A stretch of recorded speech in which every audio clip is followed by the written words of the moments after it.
ಪಲಾವ್ ಎಲೆಯ ಚಮತ್ಕಾರ. ಮನೆಯಲ್ಲಿ ಎಂಥದೇ ಸಮಸ್ಯೆಗಳು ಅಥವಾ ಕಿರಿಕಿರಿ ಇದ್ದರೂ ನಿವಾರಿಸಲು ಇದು ತುಂಬಾ ಹಳೆಯ ತಂತ್ರವಾಗಿದೆ. ಕೆಲವರಿಗೆ ಯಾವುದರ ಕಡೆಯೂ ಜವಾಬ್ದಾರಿ ಅಥವಾ ಗಮನ ಇರೋದಿಲ್ಲ. ಅಡ್ಡಾದಿಡ್ಡಿಯಾಗಿ ಜೀವನ ಕಳೆಯುತ್ತಾರೆ. ಗುರಿ ಇಲ್ಲದ ಜೀವನಕ್ಕೆ ಅವರ ಮನಸ್ಸೇ ಕಾರಣ. ಅದನ್ನು ಸರಿಪಡಿಸುವ ಶಕ್ತಿ ಈ ಪಲಾವ್ ಎಲೆಗಿದೆ.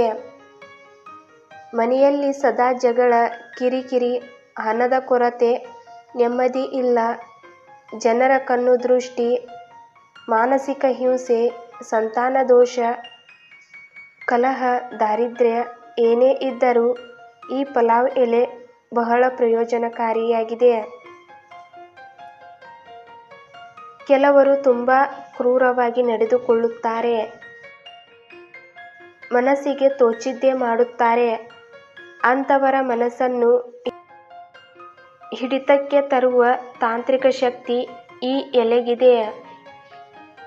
ಮನೆಯಲ್ಲಿ ಯಾರಾದರೂ ಪದೇ ಪದೇ ಅನಾರೋಗ್ಯ ಸಮಸ್ಯೆಯಿಂದ ಬಳಲುತ್ತಿದ್ದರೆ ಅಂಥವರಿಗೂ ಕೂಡ ಈ ಎಲೆ ರಾಮಬಾಣವಾಗಿದೆ. ಈ ಪಲಾವ್ ಎಲೆಯು ದೇಹದ ಅಂಗಾಂಗಗಳ ನೋವು ನಿವಾರಣೆ ಮಾಡುತ್ತದೆ. ಈ ಪಲಾವ್ ಎಲೆ ಆಯಾಸವನ್ನು ಕಡಿಮೆ ಮಾಡುವ ಶಕ್ತಿಯನ್ನು ಹೊಂದಿದೆ. ಕೆಲವರಿಗೆ ಯಾವಾಗಲೂ ಯಾವುದಾದರೂ ವಿಷಯಕ್ಕೆ ಆತಂಕ ಇದ್ದೇ ಇರುತ್ತದೆ. ಅಂಥವರಿಗೂ ಕೂಡ ಆತಂಕ ನಿವಾರಣೆ ಮಾಡುತ್ತದೆ. ಕೀಟಗಳಿಂದ ಪರಿಹಾರ. ಜಿರಳೆ, ಪತಂಗಗಳು ಮತ್ತು ಇತರೆ ಅನೇಕ ಕೀಟಗಳು ಈ ಎಲೆಯ ಹೊಗೆಯನ್ನು ತೆಗೆದುಕೊಂಡರೆ ಅವು ದೂರ ಓಡುತ್ತವೆ. ಹಾಗಿದ್ದರೆ ಈ ತಂತ್ರವನ್ನು ಹೇಗೆ ಮಾಡಬೇಕೆಂದು ನೋಡೋಣ ಬನ್ನಿ.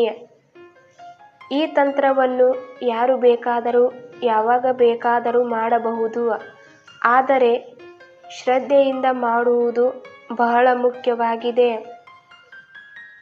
ಮೊದಲು ನೀವು ಚೆನ್ನಾಗಿರುವ, ಅಂದರೆ ಎಲ್ಲೂ ಹರಿಯದೆ, ಕಲೆಯಾಗದೆ, ರಂಧ್ರಗಳಾಗದೇ ಇರುವ ಪಲಾವ್ ಎಲೆಯನ್ನು ತೆಗೆದುಕೊಳ್ಳಿ.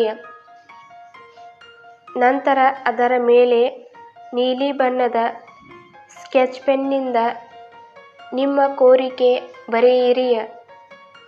ಕೋರಿಕೆಯನ್ನು ಈಗಾಗಲೇ ನಿಮ್ಮ ಜೀವನದಲ್ಲಿ ನಡೆದಿದೆ ಎನ್ನುವ ರೀತಿಯಲ್ಲಿ ಬರೆಯಿರಿ. ಉದಾಹರಣೆಗೆ, ತಂದೆ ಮತ್ತು ಮಕ್ಕಳ ಮಧ್ಯೆ ಕಲಹ ಇದ್ದರೆ ಈ ರೀತಿ ಬರೆಯಿರಿ: ನಾನು ನನ್ನ ಮಕ್ಕಳು ತುಂಬಾ ಅನ್ಯೋನ್ಯವಾಗಿದ್ದೇವೆ. ನನ್ನ ಮಕ್ಕಳು ನನ್ನನ್ನು ಬಹಳ ಪ್ರೀತಿ ಮತ್ತು ಗೌರವದಿಂದ ನೋಡಿಕೊಳ್ಳುತ್ತಾರೆ ಎಂದು ಈ ರೀತಿ ಬರೆಯಿರಿ. ನಂತರ ಅದನ್ನು ಸಂಕಲ್ಪ ಮಾಡಿ ದೀಪ ಅಥವಾ ಮೇಣದ ಬತ್ತಿಯಿಂದ ಪೂರ್ತಿ ಎಲೆಯನ್ನು ಸುಟ್ಟು ಬಿಡಿ ಮತ್ತು ಅದರ ಬೂದಿಯನ್ನು ಹೊರಗಡೆ ತಂದು ಬಾಯಿ ಊದಿಬಿಡಿ ಮತ್ತು ದೇವರಿಗೆ ನಮಸ್ಕರಿಸಿ.